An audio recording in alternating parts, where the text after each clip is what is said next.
Good afternoon students, कैसे हैं आप सभी। आई होप आप सभी अच्छे होंगे। मैं Taruna Bhardwaj, faculty of geography. आपको पता ही है ये ज्योग्राफी की क्लास है जीएस की। तो आज की क्लास में हम पढ़ेंगे वायुमंडल, एटमॉस्फेयर। लास्ट क्लास में आपने रिवर्स पढ़ चुके थे आप इंडिया की। और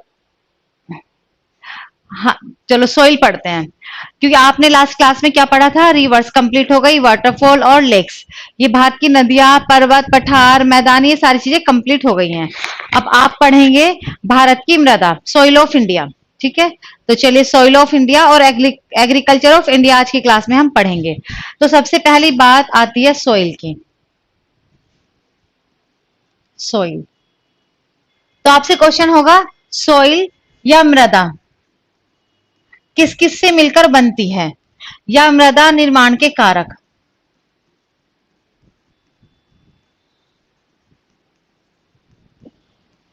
मृदा निर्माण के कारण, फैक्टर फॉर्मेशन ऑफ सोइल। ठीक है ना। तो मृदा किस किस से मिलकर बनती है, तो देखिए, जब भी मिट्टी बनती है तो हमें सबसे पहले जरूरत पड़ती है चट्टानी चूर्ण की। बहुत सारे रेत, बारीक रेत की हमें जरूरत मिलेगी, जो हमें प्राप्त होगा चट्टानों से। चट्टानी चूर्ण। First of all we need sand particles या रॉकी पार्टिकल्स।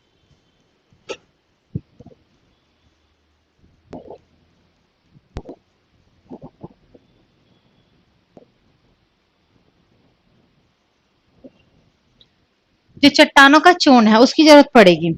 अब हमें बहुत सारे चट्टानों का चूर्ण, सैंड पार्टिकल्स मिल गए, लेकिन वो सोइल नहीं है। ठीक है ना।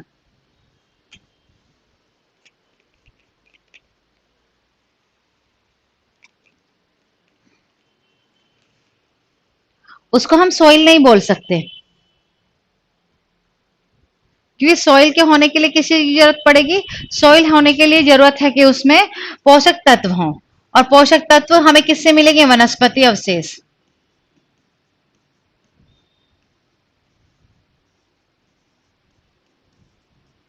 फोसिल्स,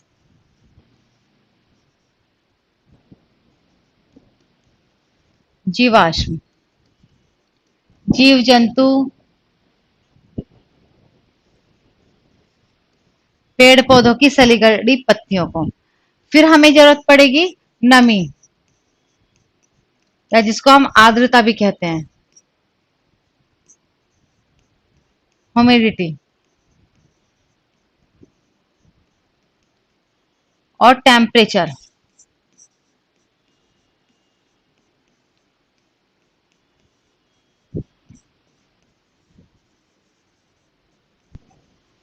और फिर जरूरत पड़ेगी हमें समय की, टाइम।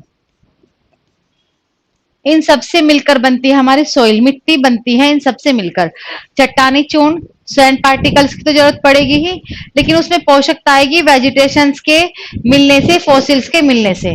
और उसमें जब नमी, पानी की मात्रा होगी और टेम्परेचर ज्यादा होगा, तापमान जब ज्यादा बढ़ेगा, तो वो आपस में सड़ने गलने लगेंगे। बड़े बड़े पेड़ पौधों की पत्तियां, बड़े बड़े चट्टानों के कण छोटे छोटे स्मॉल पार्टिकल्स में आएंगे, और जितना ज्यादा समय होगा उतनी अच्छी मिट्टी बनती है। ठीक है ना। तो ये सब जितनी ज्यादा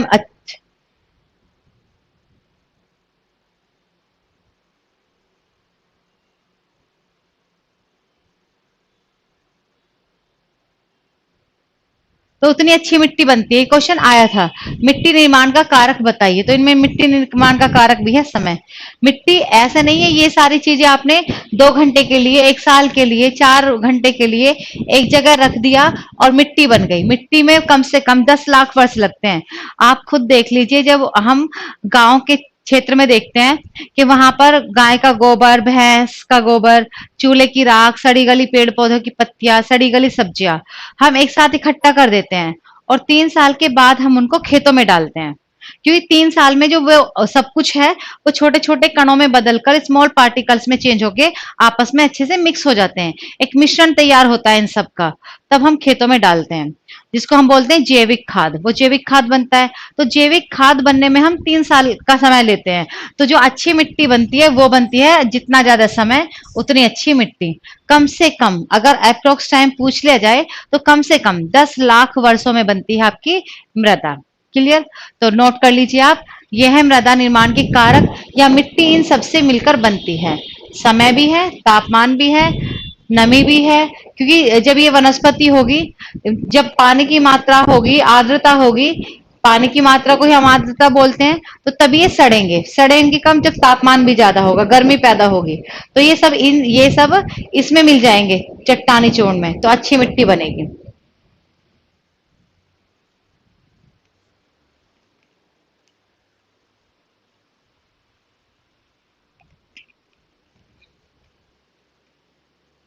चलिए, फिर बात आती है भारत की मिट्टी के प्रकार, क्योंकि हम सॉइल ऑफ इंडिया पढ़ेंगे ना। तो आप देखिए स्टूडेंट्स, जो हमारी मिट्टी है पूरे वर्ल्ड में, अगर पूरे विश्व की बात करें तो पूरे वर्ल्ड में मिट्टी के प्रकार मिलते हैं 10। वर्ल्ड में मृदा के प्रकार हैं 10। अगर भारत की बात करें तो भारत में पाई जाती है 6 प्रकार की मिट्टियां। हम पढ़ेंगे ये 6, क्योंकि हम इंडियन सॉइल पढ़ रहे हैं। तो लिखना है, लिख लीजिए आप, विश्व में मिट्टी के 10 प्रकार पाए जाते हैं और भारत में मिट्टी के 6 प्रकार पाए जाते हैं। चलिए, एक बार मैं आपको क्वेश्चन बता देती हूँ कैसे क्वेश्चन आपको मिलेंगे मिट्टी से। सबसे ज्यादा तो क्वेश्चन इस तरह के मिलेंगे कि कितने प्रकार की मृदा है, 6 टाइप की। वो जो 6 टाइप की मृदा है वो किस किस स्टेट में मिलती है। एक तरफ आपको स्टेट लिख देते हैं, एक तरफ मृदा का नाम, सॉइल का नाम। तो मैच कीजिए कौन सी मिट्टी किस स्टेट में मिलती है, सिंगल भी पूछ लेंगे। तो आप एक तो याद रखेंगे सॉइल स्टेट वाइज, ठीक है ना। फिर उन सॉइल की अपनी कुछ विशेषताएं हैं, कुछ इंपॉर्टेंट क्वेश्चंस बनते हैं वो। फिर हर सॉइल की अपने एक स्पेशल क्रॉप्स इंडियन की एग्रीकल्चर में आपको अलग पढ़ाऊंगी, लेकिन आपको सिर्फ उस मिट्टी में कौन सी फसल सबसे ज्यादा पैदा होती है वो आप पढ़ेंगे। तो चलिए, भारत की 6 मिट्टियां हम देख लेते हैं कौन कौन सी है और वहां से क्या क्या क्वेश्चन एग्जाम में पूछते हैं।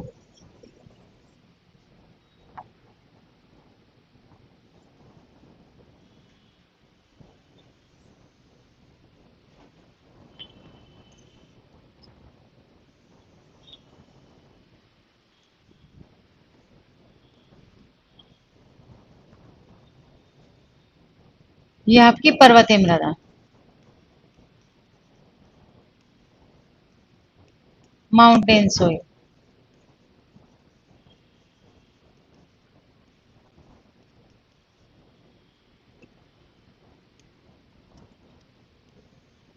ये आपकी रेतीली मृदा,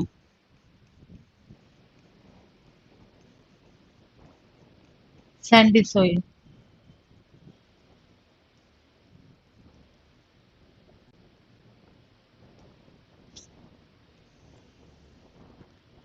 ये आपकी जलोढ़ मृदा, एलुवियम सोइल।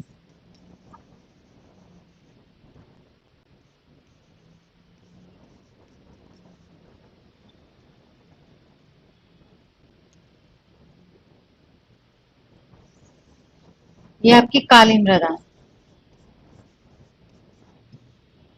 Black soil.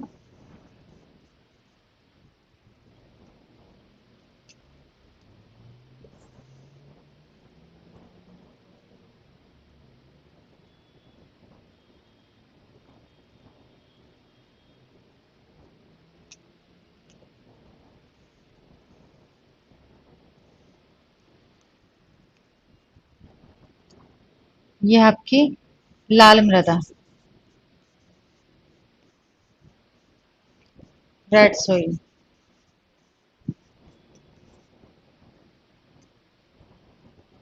और ये है आपकी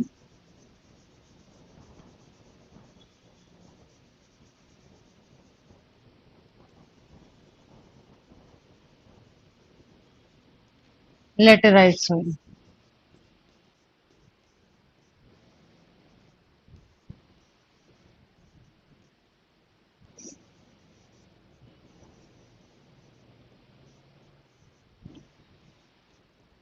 ये 6 प्रकार की मिट्टी आपके यहाँ पर पाई जाती है भारत में।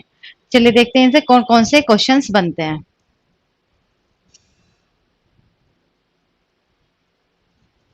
सबसे पहले हम पढ़ेंगे पर्वतीय मृदा। पहले ना हम समझ लेते हैं थोड़ा सा, तो आप देखिए कैसे कैसे क्वेश्चन मिलेंगे। अभी आपने पढ़ाई था मिट्टी बनने के लिए, मिट्टी बनाने के लिए हमें जरूरत पड़ती है सैंड पार्टिकल्स की, फॉसिल्स वेजिटेशन की जिसमें जीव जंतु के अवशेष, वनस्पति अवशेष, ये सारी चीजें होती हैं। फिर हमें जरूरत पड़ती है आपकी टाइम की, टेम्परेचर की और पानी की, ह्यूमिडिटी की, ताकि वो आपस में मिल जाए एक तरह से अच्छे से। तो आप देखो अगर आपसे क्वेश्चन में आएगा भारत में कौन सी मिट्टी की गहराई सबसे कम है, तो आप देखो जो माउंटेन्स है, पर्वतीय मृदा है, तो ये क्या हो जाएगा, ये माउंटेन्स है, माउंटेन्स पर चलती है रिवर, तो वहां पर जो नदियां हैं वो इस मिट्टी को काट काट के बहा देती हैं। तो इस मिट्टी में जो पर्वतीय मृदा है इसकी गहराई सबसे कम मिलती है। Mountain soil founts in a thin layer, ये केवल एक पतली परत के रूप में ही पाई जाती है, ठीक है ना। अब बात आती है, देखो ये माउंटेन ज्यादा है, यहाँ पर घाटियां ज्यादा है, माउंटेन ज्यादा है, तो एक क्वेश्चन पूछते हैं, भारत की ऐसी मिट्टी बताइए जो सबसे ज्यादा स्टेट में है और सबसे कम मात्रा में हो। तो जो ये आपकी माउंटेन सॉइल है ये ऐसी है, स्टेट तो बहुत सारे हैं इसके अंदर लेकिन मात्रा कम है, अमाउंट कम है। क्योंकि अमाउंट कम इसलिए है क्योंकि चट्टाने है ना बीच बीच में, पर्वत है, ग्लेशियर है, और ये फिर जो नदियां हैं वो इसको बहा कर नीचे लेकर आ जाती हैं। तो पर्वतीय मृदा सबसे क्या है, कम मात्रा में, लेकिन सबसे ज्यादा राज्यों में है, ठीक है ना। अब बात करते हैं सबसे अच्छी मिट्टी बनती कहाँ पर है, तो हिमालय पर सबसे अच्छी मिट्टी बनती है, क्योंकि वहां पर सैंड पार्टिकल्स भी खूब मात्रा में है, नदियों ने पर्वतों को काट कर छोटे छोटे स्मॉल पार्टिकल्स में चेंज किया हुआ है। वहां पर खूब सारी मात्रा में क्या है आपके, वनस्पति, जड़ी बूटियां हैं, पानी भी है, तापमान भी, हर चीज है। मिट्टी अच्छी बनती है सबसे ज्यादा हिमालय पर। लेकिन पाई कहाँ जाती है, पाई जाती है सबसे अच्छी मिट्टी ये जलोढ़ मृदा, क्योंकि नदियों ने तो इसको काट काट कर भर दिया था यहाँ पर, यहाँ से बहाकर लाती है और यहाँ पर वो डाल देती है। तो मिट्टी बनती कहाँ अच्छी है, माउंटेन्स पर, पाई कहाँ जाती है, प्लेन्स पर, ठीक है। तो इतने क्वेश्चन है आपके माउंटेन सोइल से। फिर वही, इसकी मेन क्रॉप, मुख्य फसल कौन सी है, तो केसर। और भी फसलें पैदा होती हैं पर्वतों पर, सेब भी होता है, अदरक भी होता है, चाय भी होती है, और भी फसलें होती हैं। लेकिन ऐसी फसल की बात करेंगे हम जो केवल इसी मिट्टी में हो, तो वो है केसर। केसर भारत के केवल एक राज्य है, जम्मू कश्मीर में ही पैदा किया जाता है।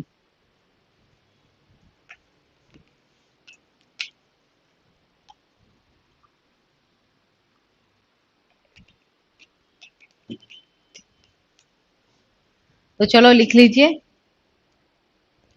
पर्वतीय मृदा के क्वेश्चंस।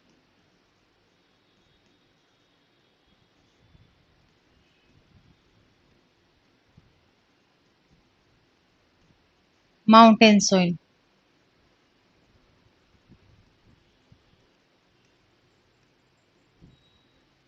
पहला पॉइंट इसका।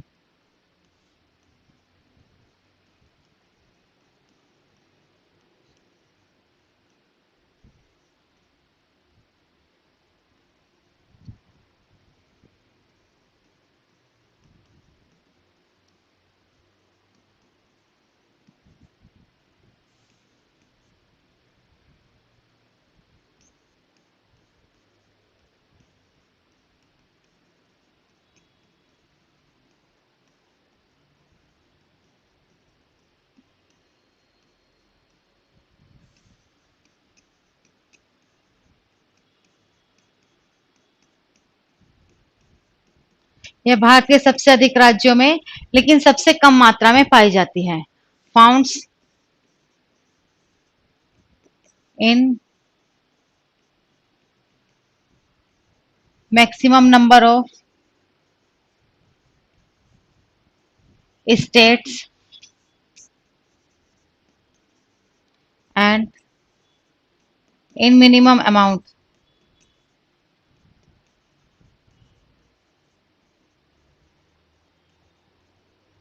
in India। ये भारत के सबसे अधिक राज्यों में और सबसे कम मात्रा में पाई जाती है। Mountain soil founts in maximum number of state and minimum amount in India. दूसरा इसका क्वेश्चन, ये कैसे पाई जाती है, केवल पतली परत के रूप में।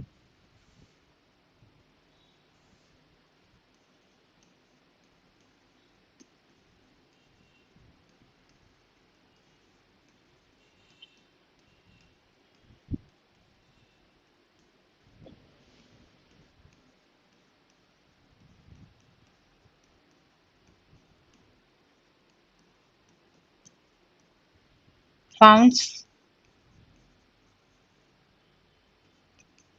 इन ए थिन लेयर, यह केवल एक पतली परत में पाई जाती है। Mountain soil founts in a thin layer. फिर इसका क्या है, इसके स्टेट लिखेंगे, किन किन राज्यों में ये फैली हुई है। राज्य, तो राज्य है आपके जम्मू कश्मीर, हिमाचल, उत्तराखंड,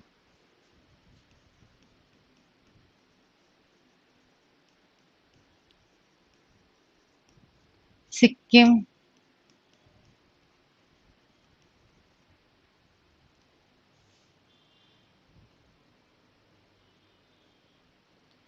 अरुणाचल,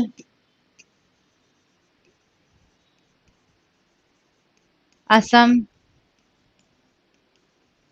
नागालैंड,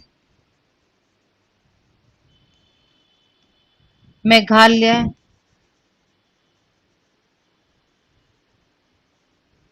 त्रिपुरा,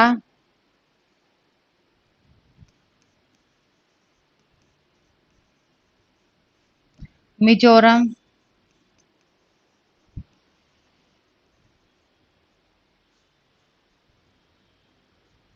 ये आपका जम्मू कश्मीर, हिमाचल, उत्तराखंड, सिक्किम, अरुणाचल, असम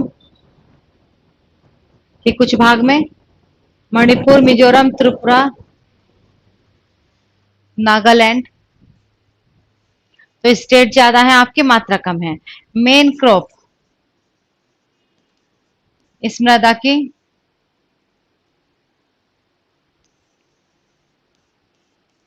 मुख्य फसल,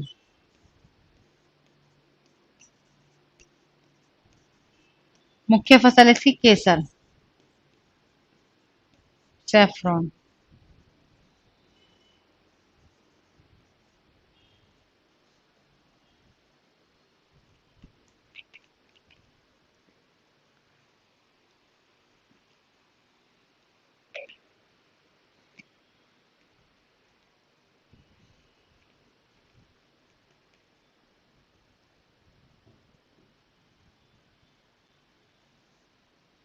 ठीक है, इतने क्वेश्चन बनते हैं आपके पर्वतीय मृदा से। अब हम हेडिंग डालेंगे रेतीली मृदा, ये वाली, जैसे जैसे है रेतीली मृदा।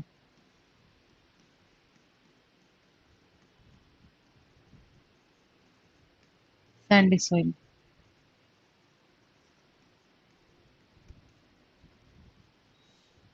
सबसे पहली बात ये कैसी है, भारत की शुष्क मृदा।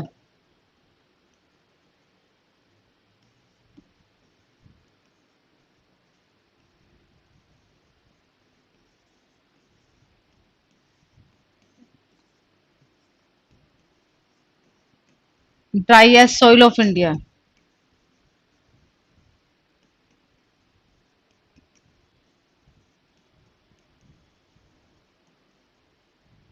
ठीक है ना। ड्राईएस्ट क्यों है, क्योंकि पानी की मात्रा सबसे कम है, इस मिट्टी में पानी सबसे कम मात्रा में पाया जाता है, ठीक है ना। चलिए फिर इसके राज्य की बात करें, स्टेट, तो ये पाई जाती है केवल दो राज्य में, राजस्थान और हरियाणा।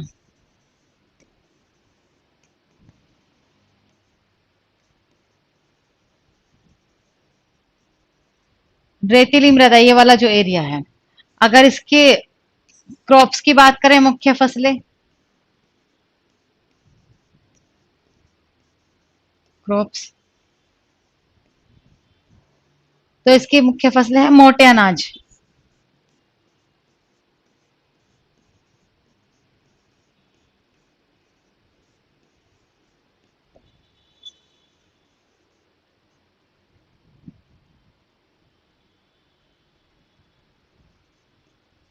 मोटे अनाज मीन्स ऐसी फसलें जिनको सिंचाई की आवश्यकता कम हो, ठीक है ना।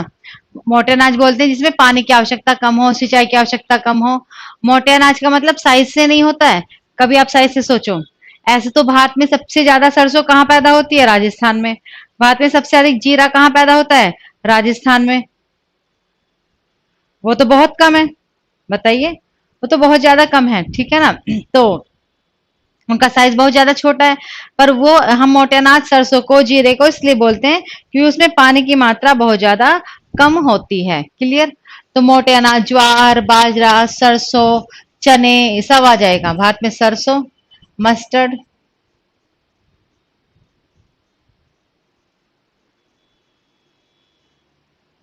कहाँ पैदा होता है? राजस्थान में। तो इतने क्वेश्चन मिलते हैं आपके। रेतीली मृदा सबसे शुष्क है, राजस्थान हरियाणा में फैली हुई है।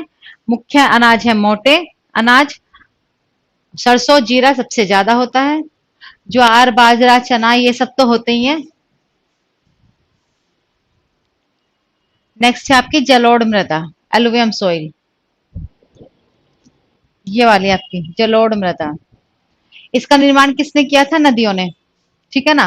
पहला पॉइंट, जब नदियों ने इसका निर्माण किया, नदियों के से आए कंकड़ पत्थर भी नदियों से आए, हिमालय के द्वारा, नदियों के द्वारा हिमालय से। और उसके साथ जो हिमालय पर्वत पर जड़ी बूटियां थी, वनस्पति अवशेष थे, वो भी यहाँ पर जमा हुए, तो ये सबसे ज्यादा उपजाऊ हो गई।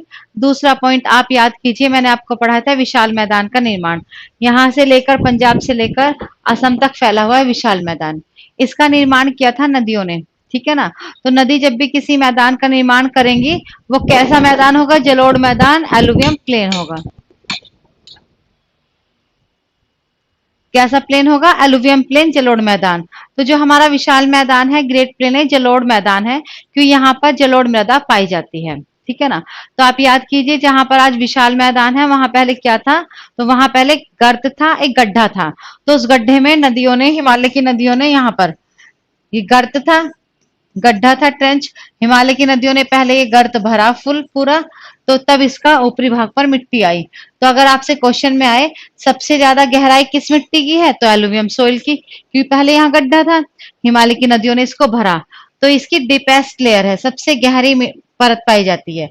और जैसे कि सबसे कम परत या थिन लेयर में कौन थी? आपकी माउंटेन सोइल, क्योंकि नदियों ने उसको काट दिया। जहां से काट दिया वहां कम मात्रा में मिलेगी, और जहां डिपॉजिट कर दिया, जहां निक्षेप कर दिया, वहां ज्यादा मात्रा में मिलेगी। तो इसका इंपॉर्टेंट क्वेश्चन ये भी है, किस मिट्टी की गहराई सबसे अधिक है? एलुवियम सोइल, जलोढ़ मृदा की। कौन सी मिट्टी सबसे ज्यादा मात्रा में मिलती है? ये ही मिलती है सबसे ज्यादा मात्रा में। कौन सी मिट्टी सबसे ज्यादा उपजाऊ है? यही है। सबसे ज्यादा मेन क्रॉप जो फूड क्रॉप है, वो कहाँ पैदा की जाती है? यहीं पर। और इसके स्टेट और मेन क्रॉप तो पता ही है आपको कौन कौन सी है। यहाँ पर पैदा होती है आपकी शुगर केन, गन्ना, चावल, राइस और व्हीट, गेहूं। तो लिख लीजिए फर्स्ट पॉइंट जलोढ़ मृदा का,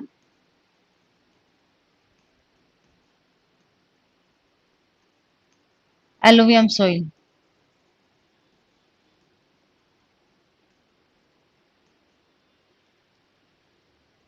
तो इसका फर्स्ट पॉइंट है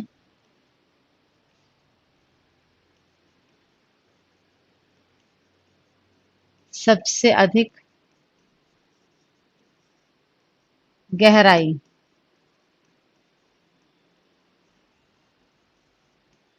वाली मृदा,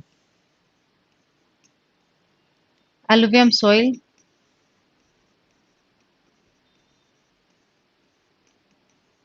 फाउंड्स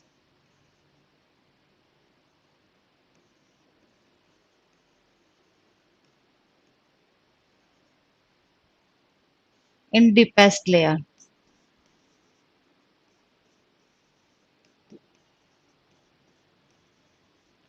इन इंडिया। हुआ। दूसरा क्या है? सबसे ज्यादा मात्रा में भी यही मिलती है, सबसे अधिक मात्रा में पाई जाती है।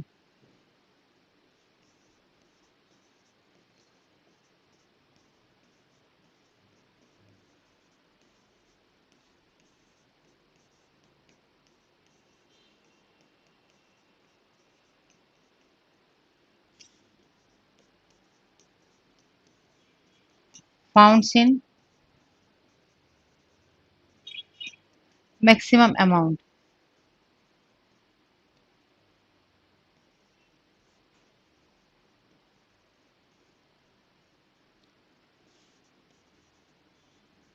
और कितनी परसेंटेज, इसकी परसेंटेज पूछी जाती है, ये पाई जाती है 43% पर, सबसे ज्यादा मात्रा में।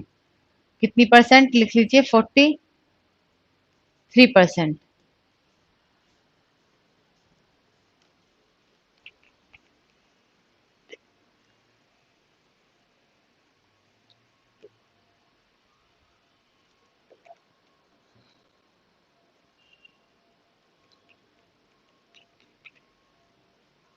चलिए फिर देखते हैं इसके स्टेट कौन कौन सी राज्यों में फैली हुई है।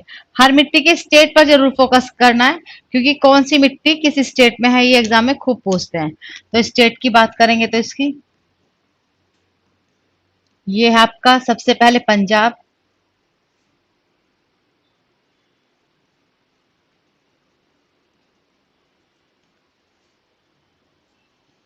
यूपी, बिहार, वेस्ट बंगाल,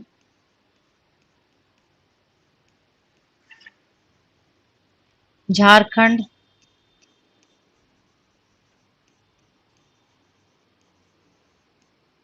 असम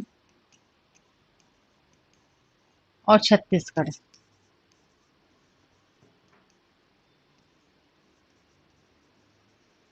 देखिए जो ये वाले स्टेट्स हैं, यहाँ पर पूरे में ये वाला जो पूरा एरिया है, पर्वतीय मृदा ही मिलती है, माउंटेन सोइल। लेकिन जो असम है, असम में आप याद कीजिए, आपने पढ़ा था ब्रह्मपुत्र का मैदान, ठीक है ना। ब्रह्मपुत्र का मैदान पढ़ा था, ब्रह्मपुत्र नदी ने उस मैदान का निर्माण किया था। तो जब भी नदी किसी भी मैदान का निर्माण करेंगे, वहां जलोढ़ मृदा ही पाई जाएंगी। इन सारे स्टेट में मिलती है एलुवियम सोइल, लेकिन असम में मिलती है, असम मैदान है यहाँ पर, ये एरिया यहाँ पर मिलती है आपकी पर्वत, सॉरी एलुवियम सोइल। बाकी सारे राज्यों में मिलेगी पर्वतीय मृदा। तो असम भी है यहाँ पर स्टेट। अब मेन क्रॉप, मुख्य फसलें, इस मिट्टी की मुख्य फसलें कौन कौन सी हैं।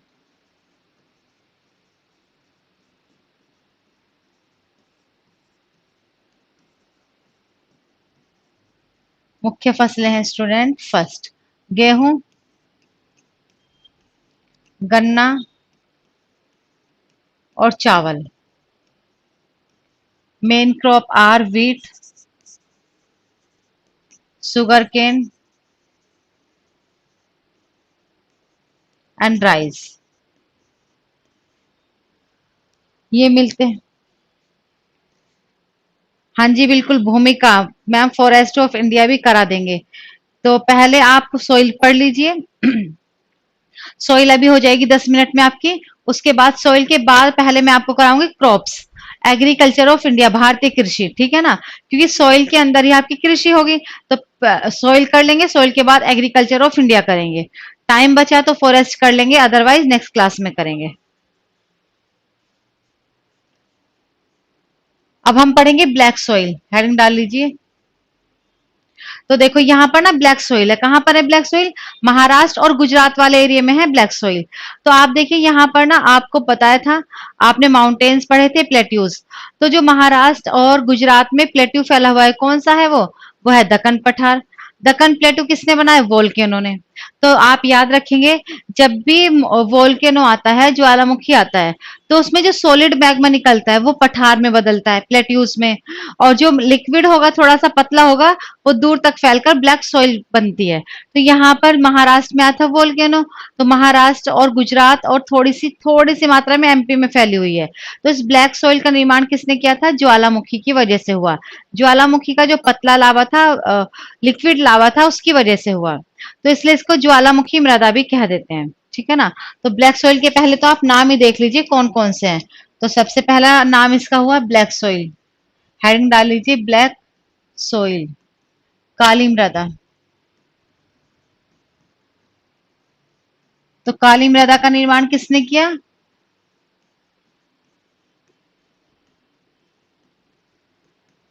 ज्वालामुखी।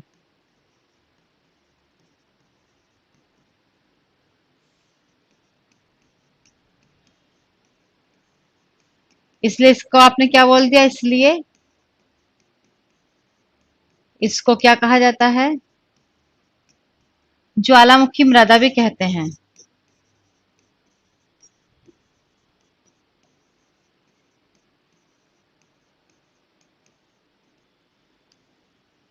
ज्वालामुखी मृदा।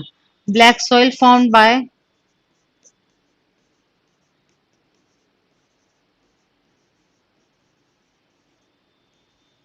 volcano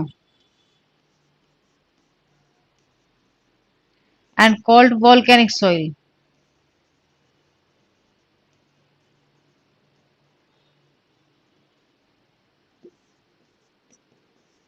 तो इसका पहला नाम वोल्केनिक सॉइल है।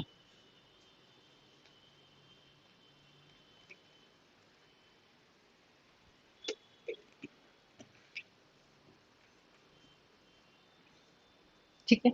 दूसरा, इसका नाम रेगुर मृदा भी है। कौन सी?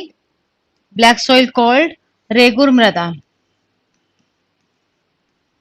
रेगुर मृदा भी कहा जाता है।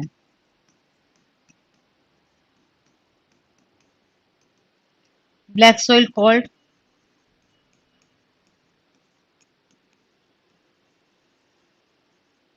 रेगुर सॉइल। अब आप देखिए, जो ब्लैक सॉइल है ना, ब्लैक सॉइल में क्या होता है? ब्लैक सॉइल में सबसे ज्यादा कपास पैदा होती है। आप देख सकते हैं, जितने भी भारत के सूती वस्त्र उद्योग हैं, कॉटन इंडस्ट्रीज है, वो महाराष्ट्र, गुजरात इस वाले एरिया में लगे हुए हैं। और यहीं पर आपका बॉम्बे है, बॉम्बे को बोलते हैं सूती वस्त्रों की राजधानी, कैपिटल ऑफ कॉटन इंडस्ट्रीज, क्योंकि बॉम्बे से सबसे ज्यादा सूती वस्त्रों का निर्यात करते हैं। अब सूती वस्त्र क्यों, किससे बनते हैं? कॉटन से, कपास से।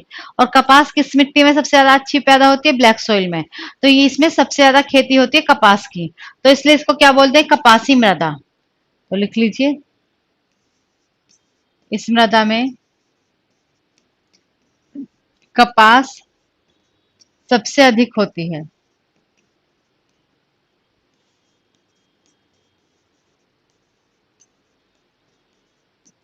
इसलिए इसको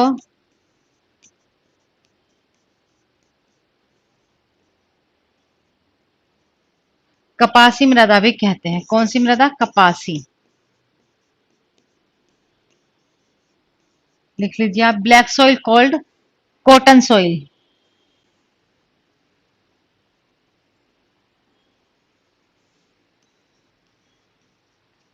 black soil called cotton soil.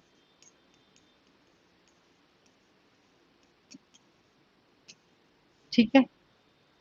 अब बात करेंगे इसके राज्य की, कौन कौन से राज्य हैं। तो ये सबसे ज्यादा मिलती है गुजरात, महाराष्ट्र में, और थोड़ी सी मात्रा मिलती है एमपी में। तो लिख लीजिए स्टेट,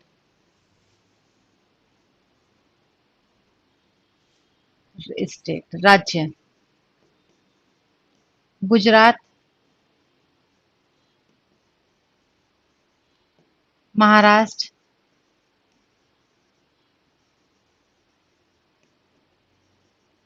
और एमपी।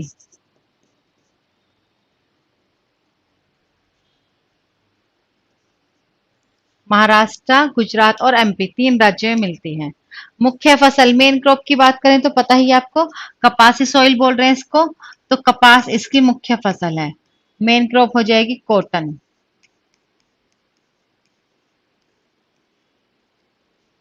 और इसका एक इंपॉर्टेंट क्वेश्चन ये क्या है कि देखो, भारत की किस मिट्टी में सबसे कम मात्रा में जल मिलता है? तो सबसे कम मात्रा में जल मिलता है सैंडी सॉइल में, यहाँ पर सबसे कम पानी मिलता है इस मिट्टी में। और सबसे ज्यादा पानी किस मिट्टी में मिलता है? ब्लैक सॉइल में। जो ब्लैक सॉइल है, इसके कण बहुत छोटे छोटे हैं, बिल्कुल पास पास हैं। तो इस मिट्टी में सबसे ज्यादा मात्रा में पानी पाया जाता है, याद रखना। ये तो लिख लीजिए आप,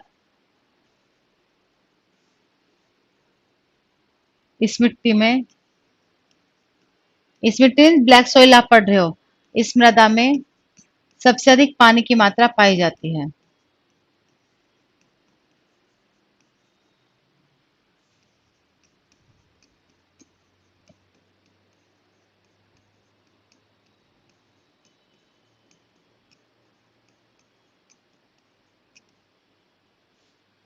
वाटर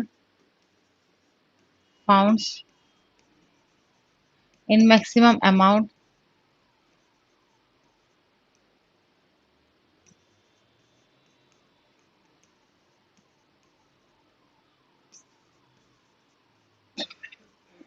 इन ब्लैक सॉइल।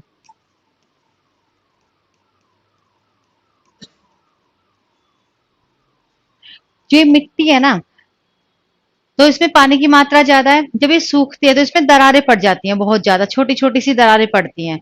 तो ये अच्छी मिट्टी है। दरारों से क्या होता है, वायुमंडल की नाइट्रोजन, वायुमंडल की गैसें मिट्टी के अंदर चली जाती है। और हम जब खेत में बोते हैं तो खेत की जुताई करते हैं, तो इसलिए इसमें खुद ही दरारें पड़ जाती हैं। तो इसलिए इसको, इस मिट्टी को बोलते हैं स्वतः जुताई वाली मृदा। ये भी इसका देखो कितने नाम है इसके। तो लिख लीजिए ब्लैक सॉइल को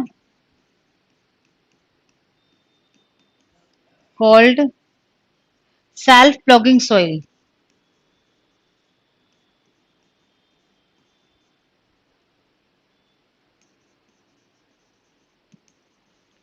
सोइल, इस मिट्टी को क्या बोलते हैं, काली मृदा को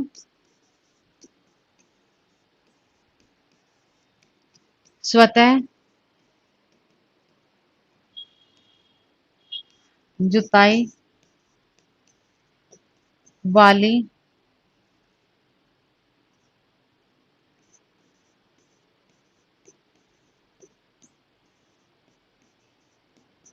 मृदा कहते हैं। ठीक है ना, तो ये भी इसका इंपॉर्टेंट क्वेश्चन है। इस मिट्टी में बहुत ज्यादा जुताई की जरूरत नहीं पड़ती है, ठीक है ना, इसलिए इसको बोल दिया। ये खुद ही इसमें नमी है, छोटे छोटे कण है, दरार इसमें पड़ जाती है। मेन क्रॉप कॉटन है।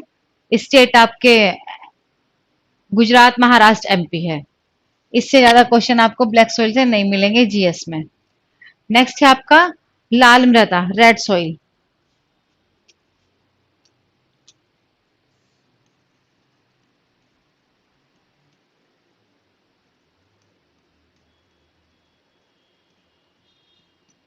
तो आप देखिए जो रेड सॉइल है ना, ये पूछते हैं इसका रंग लाल क्यों है।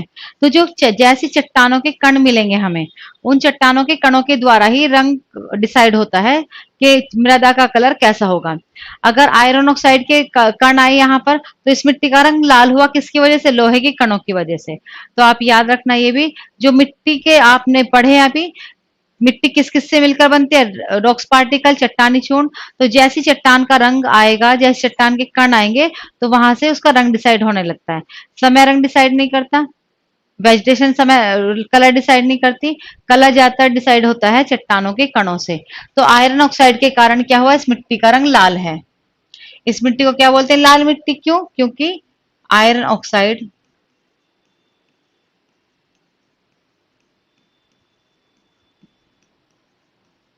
के कारण इसका रंग लाल है।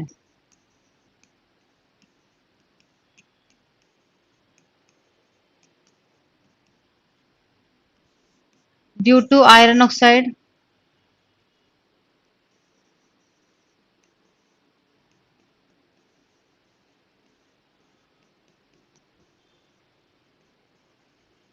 रेड सॉइल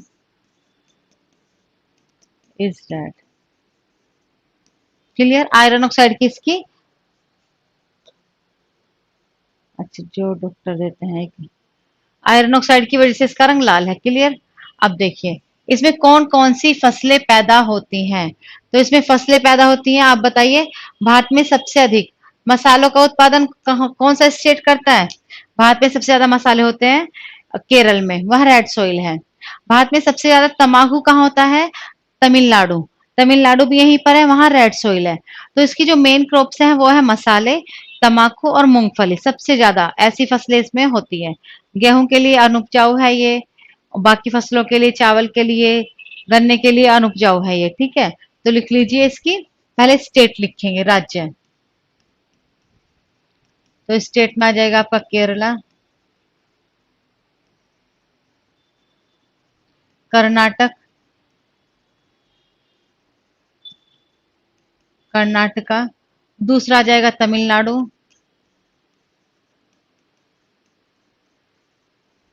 तमिलनाडु के बाद आ जाएगा आंध्र प्रदेश,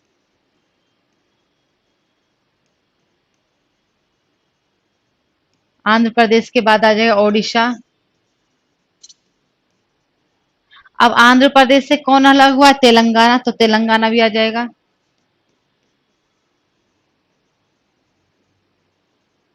यहाँ पर आपका गोवा भी है छोटा सा।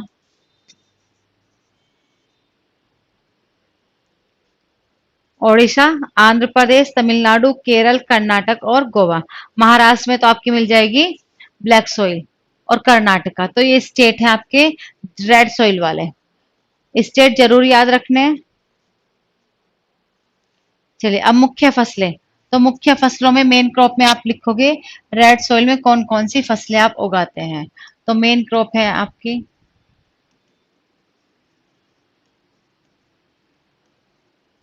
क्या है इसमें, मसाले, और क्या है आपके तंबाकू, टोबैको, और ग्राउंड नट्स, मूंगफली। ये फसलें स्पाइसेस, टोबैको, ग्राउंड नट्स, ये आपकी मिलती हैं रेड सोइल में।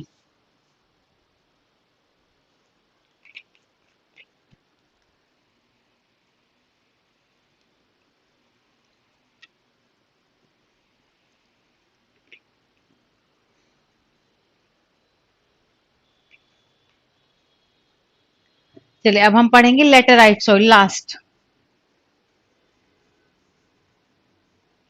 आप देखो जो एक क्वेश्चन पूछते हैं, इनमें से कौन सी मिट्टी लाल मृदा का ही एक प्रकार है। तो जो लेटेराइट मृदा है वो लाल मिट्टी ही है।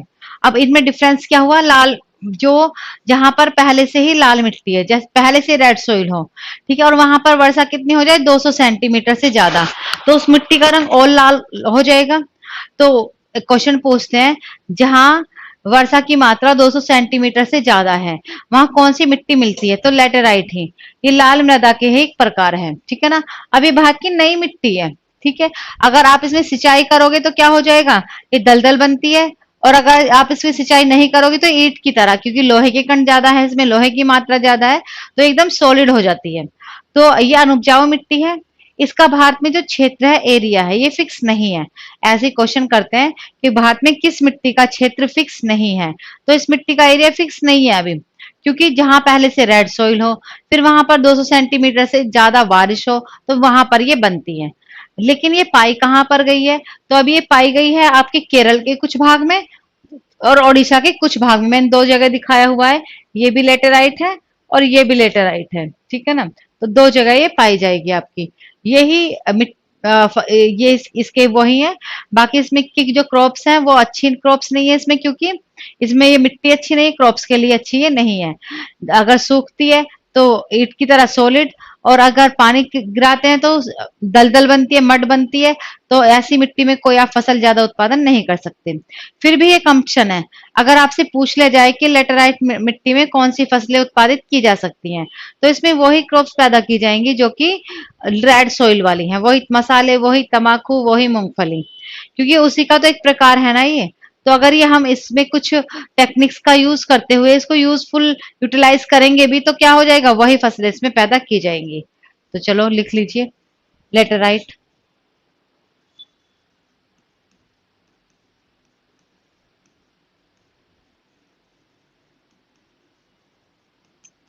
पहला पॉइंट हेडिंग डाल लेंगे, यह लाल मृदा का ही एक प्रकार है।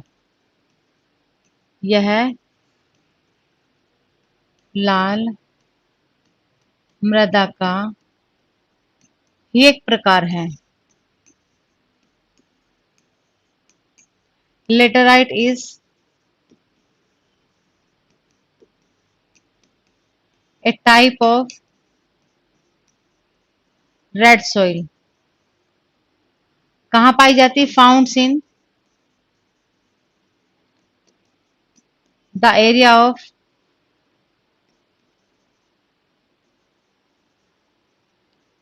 200 centimetre rainfall,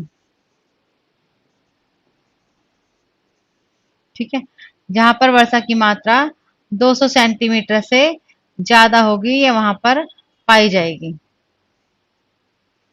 founts in the area of 200 centimetre rainfall. इसका भारत में क्षेत्र फिक्स नहीं है।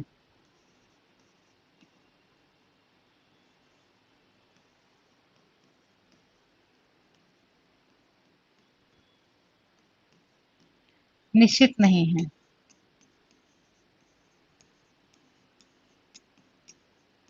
Area not fixed.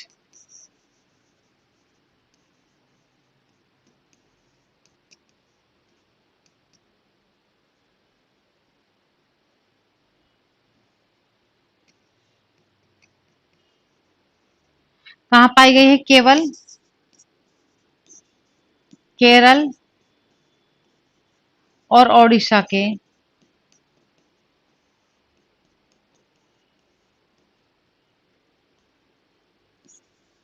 कुछ भाग में पाई गई है।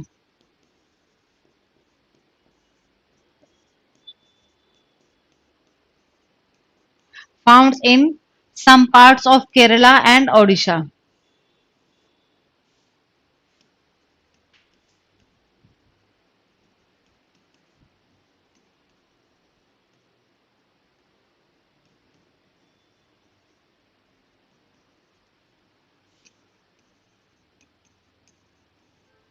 एंड केरला। ये बनते हैं आपके लेटेराइट और भारत की सोइल से क्वेश्चंस। कौन सी मिट्टी किस स्टेट में है, कौन सी फसल पैदा की जाती है, कौन सी सबसे ज्यादा मात्रा में मिलती है, कौन सी सबसे कम मात्रा में, ठीक है, कौन सी गहराई सबसे कम है, कौन पतली लेयर में मिलती है, किसको ब्लैक सोइल को क्या क्या बोलते हैं, रेगुर, कॉटन, स्वतः जुताई वाली, वोल्केनिक, ये इसके नाम है। कौन सी मिट्टी लाल मिट्टी का एक प्रकार है इसका। बाकी स्टेट वाइज आप इनको याद कर लेना।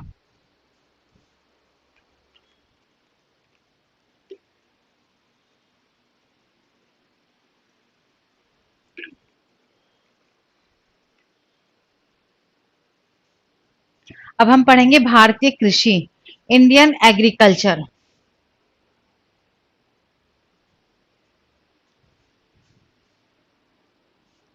देखो स्टूडेंट्स, टॉपिक है हमारा भारतीय कृषि। नया टॉपिक है ये आपका कृषि।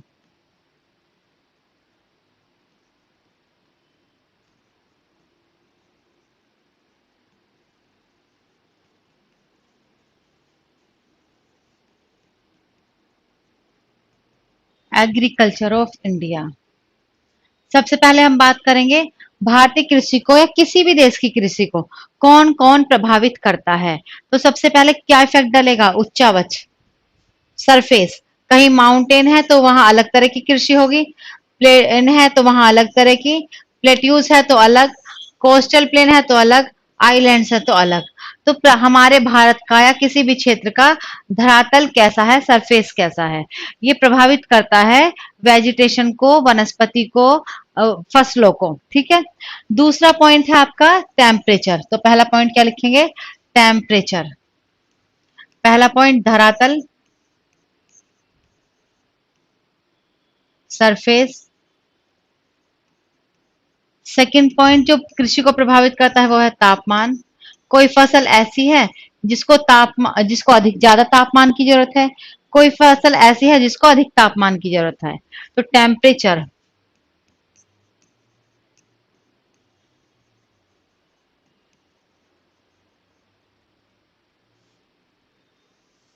नेक्स्ट है आपका सिंचाई, पानी या सिंचाई। सिंचाई, हाँ सिंचाई लिखो आप, इरिगेशन।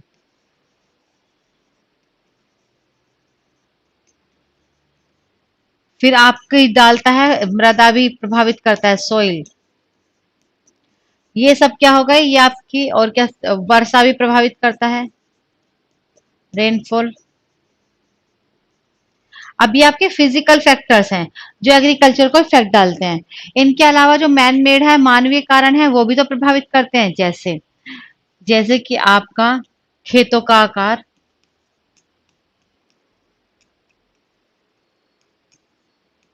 साइज ऑफ फील्ड्स,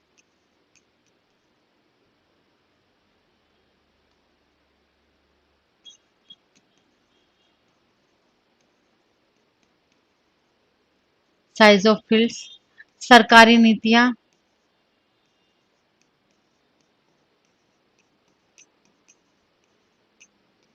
सरकारी नीतियां भी प्रभावित करती हैं। प्राकृतिक आपदाएं,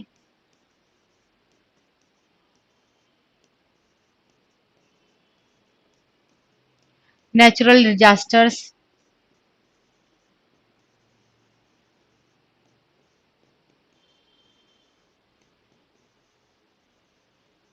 ये सब प्रभावित करते हैं भारतीय कृषि को।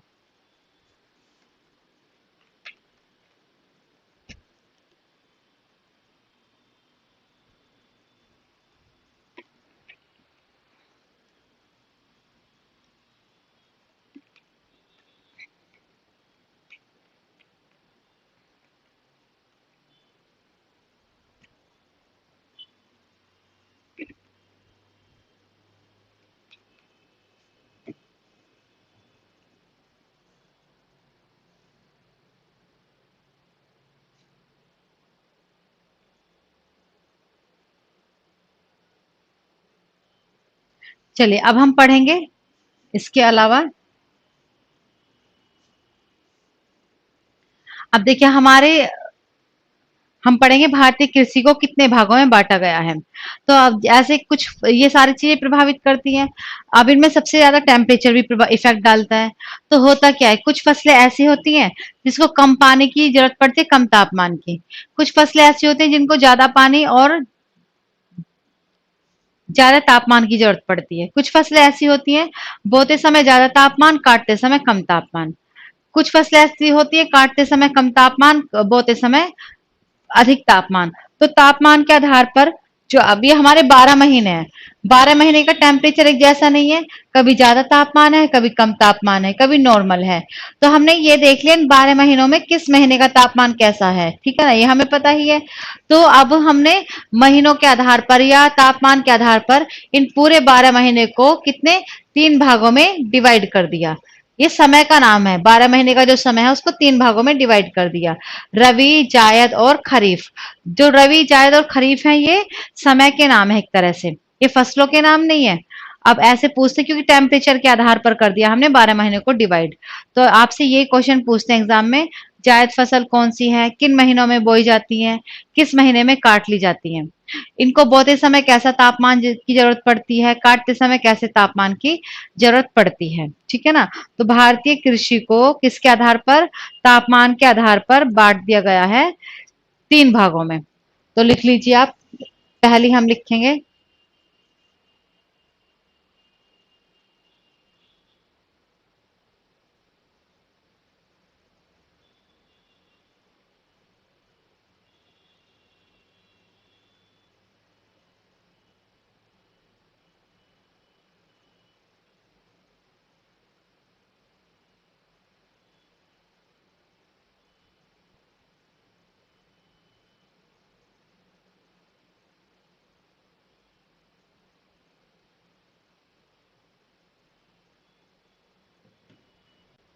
पहले आप पढ़ेंगे रबी की फसल।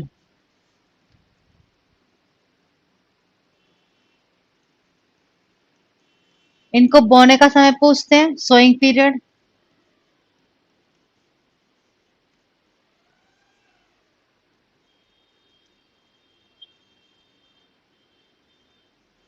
बोने का समय।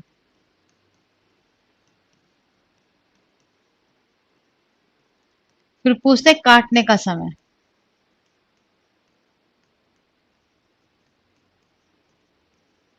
Harvesting period.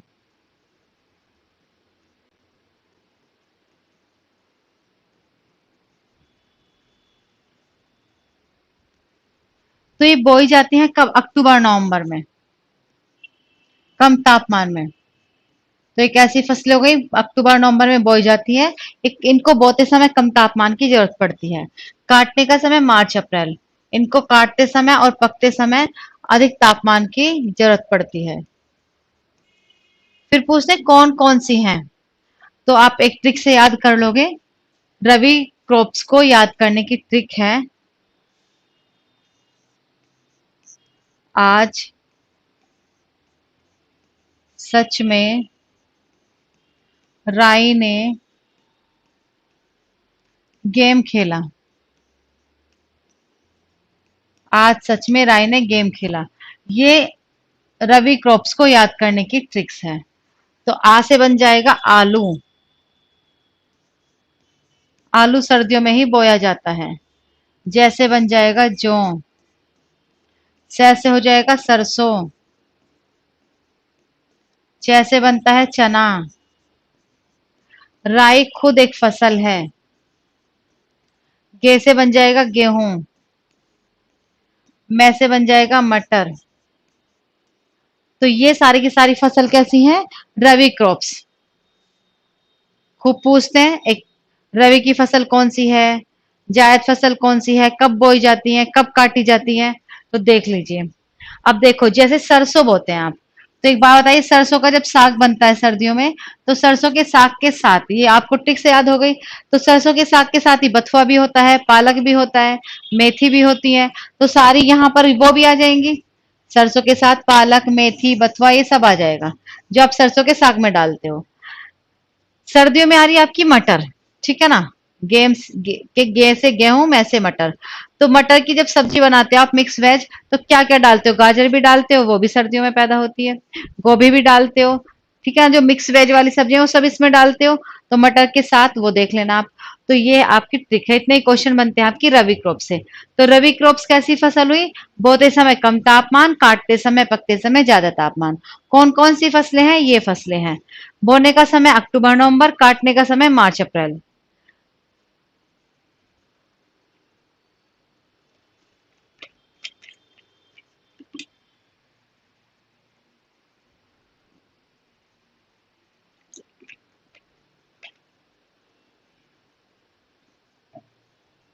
चलिए अब हम पढ़ेंगे खरीफ।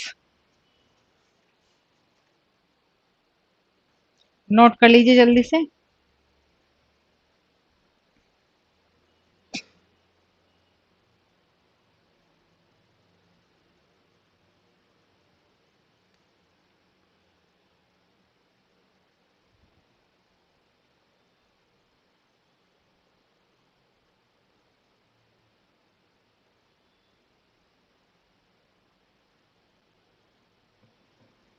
इरेज कर देती हूँ। शायद नोट कर ही लिया है आपने। नेक्स्ट है आपका खरीफ।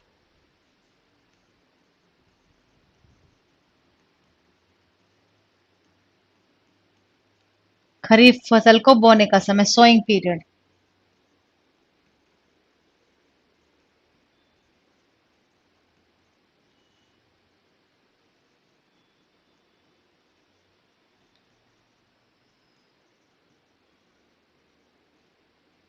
यह आपका हार्वेस्टिंग पीरियड,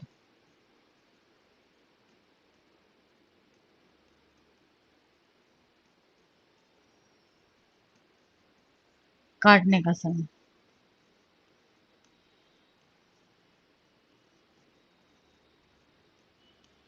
तो ये बोई जाती है जून जुलाई में।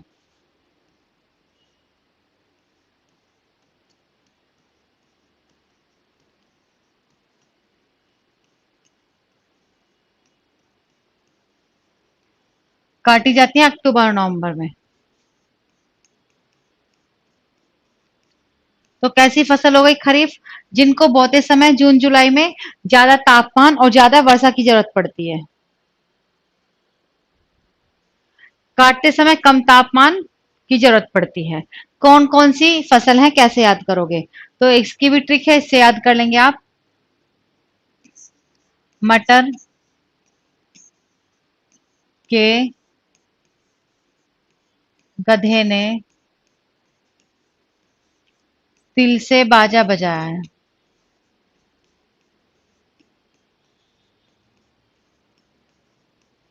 ट्रिक है, मटर के गधे ने तिल से बाजा बजाया। ये ट्रिक है। इस ट्रिक से आपको खरीफ फसल याद हो जाएंगी। मैं से आ जाएगा मक्का। रै से आ जाएगा अरहर। थोड़ा सा बोलने में सेम लग रहा है। गे से आ जाएगा गन्ना, शुगर केन। ध से आ जाएगा धान, चावल। तिल से आ जाएगा तिलहन, ऑयल सीड्स, जिनसे भी तेल निकालते हैं। बै से आ जाएगा बाजरा। जैसे आ जाएगा ज्वार। ये फसलें हैं आपकी खरीफ फसल, जिनको बोते समय अधिक तापमान, अधिक वर्षा की जरूरत, जिनको काटते समय कम तापमान की जरूरत। ठीक है। मटर के गधे ने तिल से बाजा बजाया। मक्का, अरहर, गन्ना, धान, चावल, सॉरी, धान में चावल, बाजरा और ज्वार ये सब हैं। तो नोट कर लीजिए ट्रिक वाइज ही आप।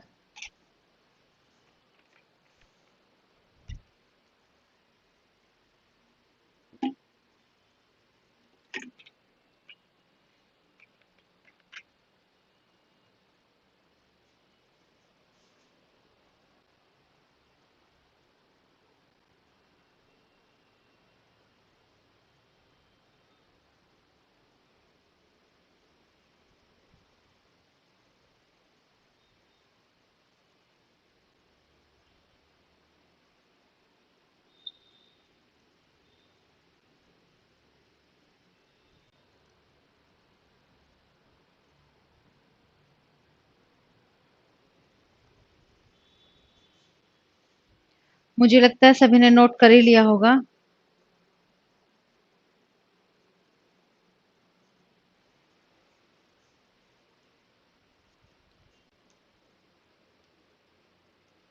फिर है आपकी जायद। चलिए,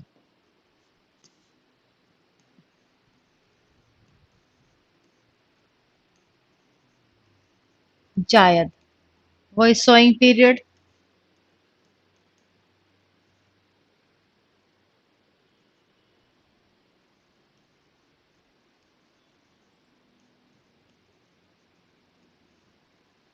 बोने का समय।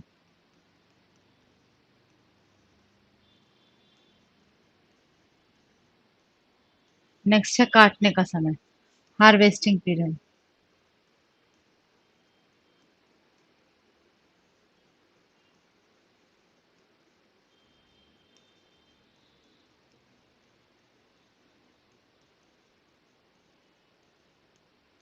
तो ये बोई जाती हैं जैन और फेब में। जनवरी और फरवरी में ये बो दी जाती हैं। काट ली जाती है मार्च अप्रैल में।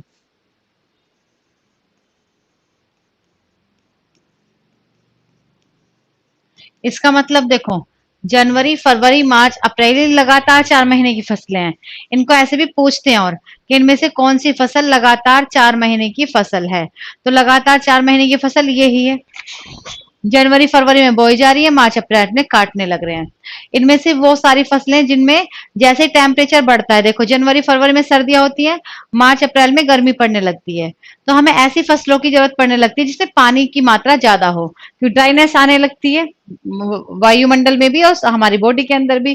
तो ये सारी सैलेड वाली और कौन सी फसलें हैं, पानी वाली। तो ट्रिक से याद करोगे आप, ताऊ, खरबूजा, खाकर गए। ये ट्रिक है जायद फसल को याद करने की।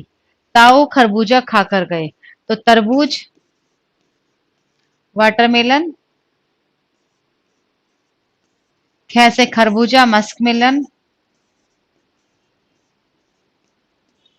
खरबूजा खुद खरबूजा भी है। ख से खीरा, कुकुम्बर, कैसे आ जाएगा ककड़ी। तो आप देख लिए जी, हमें मार्च में आने लगते हैं मार्केट में, मार्च अप्रैल में आने लगते हैं मार्केट में, क्योंकि इनको हम जनवरी फरवरी में बोने लगते हैं।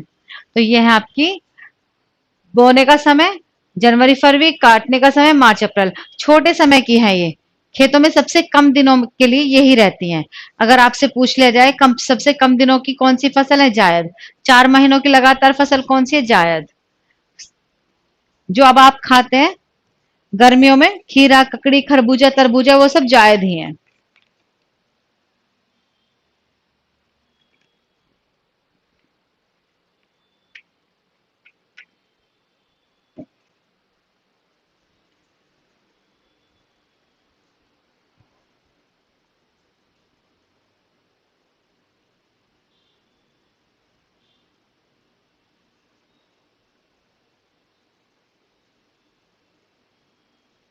चलिए, तो ये थी जो 12 महीने हैं। 12 महीने के आधार हमने काट लिए, 12 महीने के नाम थे। अब एक और आती है नगदी या व्यापारिक फसल। नगदी या इनको बोलते हैं व्यापारिक, कमर्शियल या ट्रेड क्रॉप्स।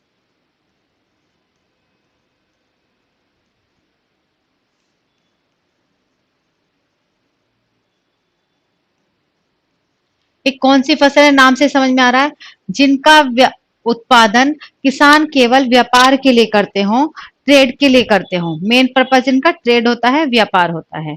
कौन कौन सी है उससे देख लेना आप। इसका वो है ट्रिक, कागज में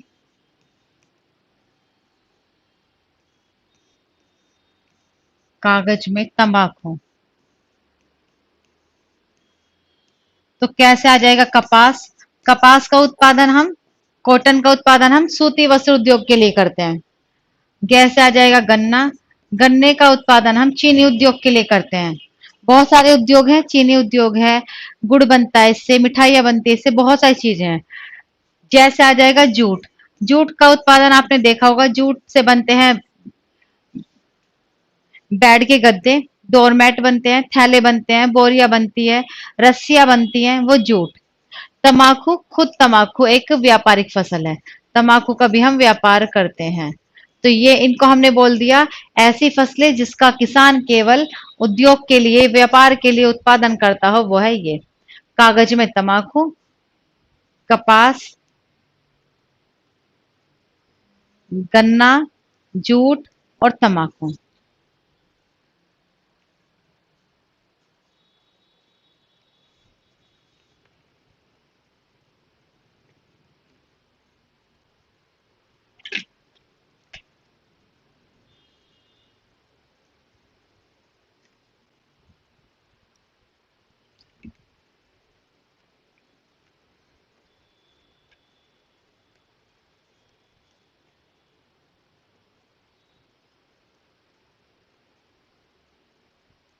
तो ये थी आपकी फसलों से बनने वाले क्वेश्चंस।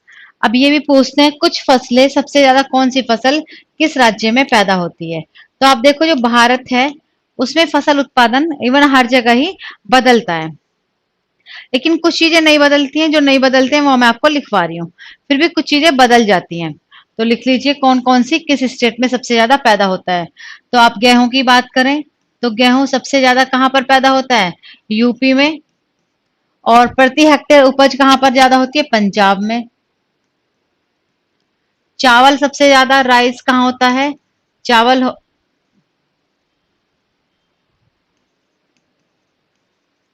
चावल सबसे ज्यादा पश्चिमी बंगाल, वेस्ट बंगाल में राइस।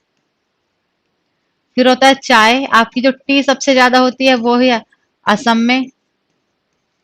कॉफी या कहवा, कॉफी या कहवा वो सबसे ज्यादा होता है कर्नाटक में। गन्ना, शुगर केन सबसे ज्यादा पैदा होता है यूपी में।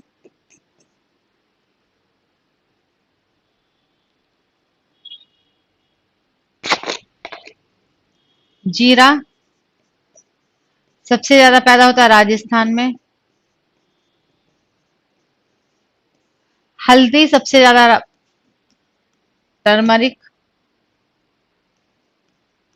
हल्दी सबसे ज्यादा होती है आंध्र प्रदेश में। ठीक है। सभी मसाले सबसे ज्यादा होते हैं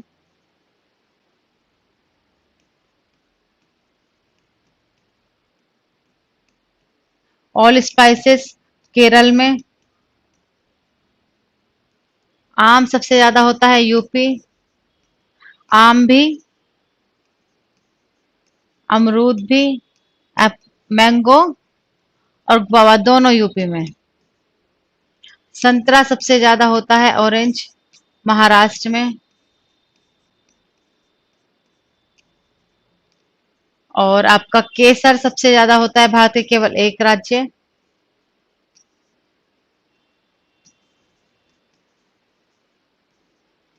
कहां पर, जम्मू कश्मीर में। दक्षिण भारत में सबसे ज्यादा, साउथ इंडिया में, साउथ इंडिया में दक्षिण भारत में सबसे ज्यादा गेहूं उत्पादन होता है तमिलनाडु में। दक्षिण भारत, सदर्न इंडिया में गेहूं सबसे ज्यादा होता है तमिलनाडु। और तभी तो तमिलनाडु को क्या बोलते हैं, दक्षिण भारत का अन्न भंडार। तो जूट भी सबसे ज्यादा कहां पर होता है, पश्चिमी बंगाल।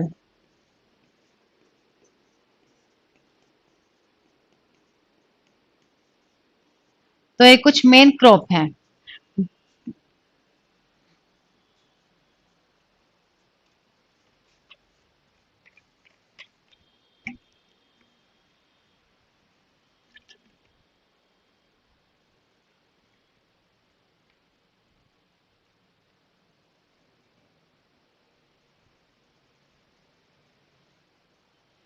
चलिए, अब बात आती है, देखो ये डेटा आपको अपडेट करना पड़ेगा। कपास सबसे ज्यादा कपास छूट गया था महाराष्ट्र में, कपास सबसे ज्यादा महाराष्ट्र में। ये बदलता भी है डेटा, कभी कभी, हमेशा नहीं, कुछ समय के बाद बदलता है। ऐसा भी नहीं हर साल बदलता है, कुछ समय के बाद बदल जाता है। तो आप देखो, जैसे भारत तक कब स्वतंत्र हुआ पूरी तरह से, 1950 में संविधान लागू हुआ। उससे पहले क्या था, भारत में खाद्यान्न फसलों की, खाने वाली फसलों की, फूड क्रॉप्स की बहुत ज्यादा कमी थी। तो जब हम स्वतंत्र हो गए अच्छे से, तो क्या हुआ, हमें भारत में क्या करना था, खाद्यान्न फसलों का उत्पादन बढ़ाना था। तो 1960 में क्या आई, हरित क्रांति। हरित क्रांति, ग्रीन रिवॉल्यूशन का संबंध किससे है? तो देखो, बच्चे ज्यादातर बोलते हैं कृषि से। कृषि से नहीं है, कृषि में तो सब कुछ आता है, कृषि से नहीं है, याद रखना। हरित क्रांति का संबंध था खाद्यान्न फसलों का उत्पादन बढ़ाना भारत के हर एक राज्य में, ठीक है। जो फूड क्रॉप्स होती है, खाद्यान्न फसलें, कृषि में तो बहुत सारी चीजें होती हैं, बाग भी होते हैं, तमाकू भी होता है, जूट भी होता है, उन सब का नहीं, जो फूड क्रॉप्स है, खाद्यान्न फसलें हैं, उसका उत्पादन भारत में बढ़ाया जाए, ताकि हमें एक्सपोर्ट इम्पोर्ट ना करना पड़े, ठीक है ना। लेकिन अब ये याद रखना, ये सफल रही या असफल रही? तो हरित क्रांति जो थी वो असफल रही, क्योंकि उसका उद्देश्य था भारत के सभी राज्यों में फसल उत्पादन को बढ़ावा देना, खाद्यान्न फसलों को, फूड क्रॉप्स को। लेकिन ये केवल ऐसा थोड़ी, अभी आपने पढ़ा, कृषि सिर्फ ये थोड़ी, सरकारी नीतियां भी प्रभावित करती हैं, बिल्कुल सही है, पर उससे पहले टेम्परेचर भी करता है, सॉइल भी करता है, सरफेस भी करता है, सब डालते हैं। तो ये सिर्फ सफल रही केवल और केवल यूपी और पंजाब में, और केवल 2 या 3 फसलों के लिए। कौन से? चावल और गेहूं और गन्ने के लिए। चावल, गेहूं और गन्ना, इन तीनों के लिए सफल रही, बाकी के लिए असफल रही। क्योंकि काजू, काजू भूमि का केरल, लौंग, इलायची, काजू, ये तीनों ही केरल में। इलायची भी खूब पूछते हैं। तो याद रखना, हरित क्रांति का संबंध किससे है, लिख लीजिए। हरित क्रांति का संबंध है खाद्यान्न उत्पादन से। फिर ये भी लिख लेना, ये असफल रही क्योंकि इसका उद्देश्य था भारत के हर राज्यों में फसल उत्पादन, खाद्यान्न फसलों को उत्पादन बढ़ाना, लेकिन ये ऐसा नहीं हुआ। फिर ये पूछते हैं कि कितने राज्यों में सफल रही? ये 2 राज्यों में, और कुछ हरियाणा में भी थोड़ा बहुत। तो ये सफल रही है यूपी, पंजाब और हरियाणा, लिख लो, कुछ भागों में हरियाणा में भी। फिर लिखोगे किन फसलों के लिए सफल रही? ये सफल रही, इसके द्वारा बढ़ा सिर्फ चावल का उत्पादन, गेहूं का उत्पादन और गन्ने का उत्पादन, बाकी फसलों के लिए असफल रही। तो उसके बाद बहुत सारी क्रांति आने लगी, तो लिख लीजिए कुछ क्रांति। गोल क्रांति, राउंड रिवॉल्यूशन किससे संबंधित है? आलू, आलू के उत्पादन से। गोल क्रांति आलू के उत्पादन संबंधित है। हरित क्रांति फूड क्रॉप्स, गोल क्रांति आलू। फिर लिखोगे लाल क्रांति, रेड रिवॉल्यूशन, मांस और टमाटर। नीली क्रांति मछली, ब्लू किससे आ जाएगी? फिश। व्हाइट रिवॉल्यूशन, श्वेत क्रांति दूध के उत्पादन से।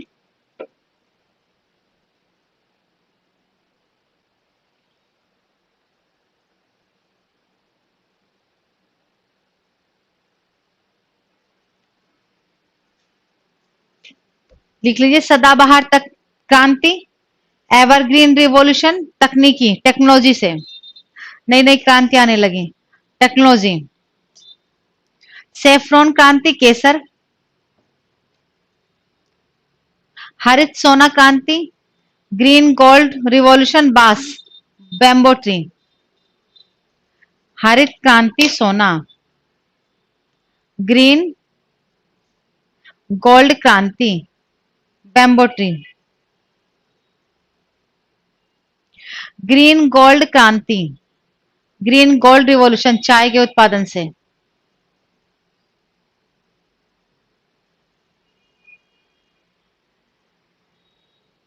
पीली क्रांति तिलहन, येलो आ जाएगा ऑयल सीड से।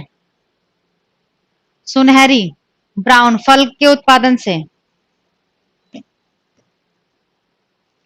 सनराइज क्रांति सूर्योदय, सनराइज आ जाएगा आपका इलेक्ट्रॉनिक, इलेक्ट्रॉनिक इंडस्ट्रीज। कृष्ण क्रांति ब्लैक रिवॉल्यूशन बायोडीजल। अमृत क्रांति नदी जोड़ परियोजना, अमृत रिवॉल्यूशन रिवर लिंकिंग प्रोजेक्ट्स, नदियों को जोड़ने से। अब देखो बहुत सारी क्रांति आने लगी, तो अब क्या हुआ, एक नई क्रांति आ गई आपकी रेनबो रिवॉल्यूशन, इंद्रधनुषी क्रांति। इंद्रधनुषी क्रांति में क्या, जो भी ये क्रांति आपने पढ़ी, पीली नीली हरी जो भी है पढ़ी आपने, उन सबको हमने किस में रख दिया, इंद्रधनुषी क्रांति में। अब ज्यादा क्रांतियां नहीं आएंगी आपकी, क्योंकि क्रांति शब्द यूज करने से कुछ थोड़ी होता है। क्रांति के द्वारा हम ये प्रोजेक्ट बनाते हैं, सरकार से वो सब कुछ लेते हैं, सारी सुविधाएं सारी और चीजें किसानों तक पहुंचाते हैं, किसान उनका काम उत्पादन करते हैं, बढ़ावा देते हैं, इंडस्ट्रीज वाले इंडस्ट्रीज को, फिर उसका हम एक्सपोर्ट इंपोर्ट भी करते हैं, बहुत सारे काम होते हैं। तो सारे के सारे अभी किस में रख दिए, रेनबो रिवॉल्यूशन, ये सबसे नई क्रांति है, तो लिख लीजिए इंद्रधनुषी क्रांति रेनबो रिवॉल्यूशन।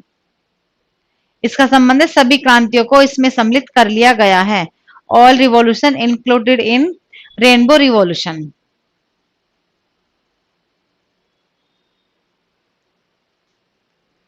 तो बताइए, इस तरह के क्वेश्चन आपके सोइल और एग्रीकल्चर से मिलते हैं।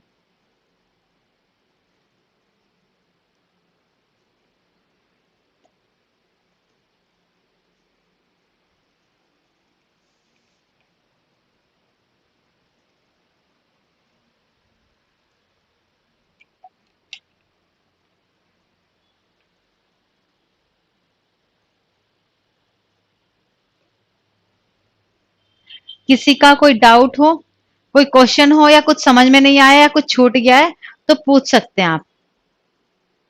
नेक्स्ट क्लास में हम पढ़ेंगे एटमॉस्फेयर।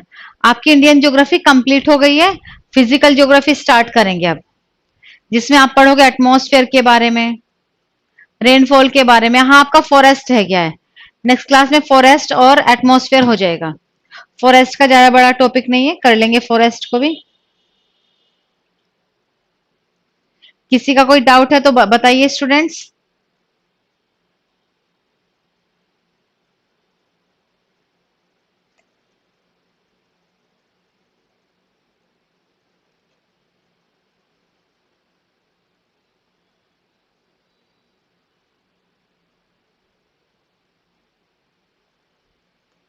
मुझे लगता है किसी का कोई डाउट नहीं है, तो ठीक है, good luck, keep learning and go ahead. अच्छे से पढ़ें और जल्दी सिलेक्शन लीजिए। Thank you students and good luck.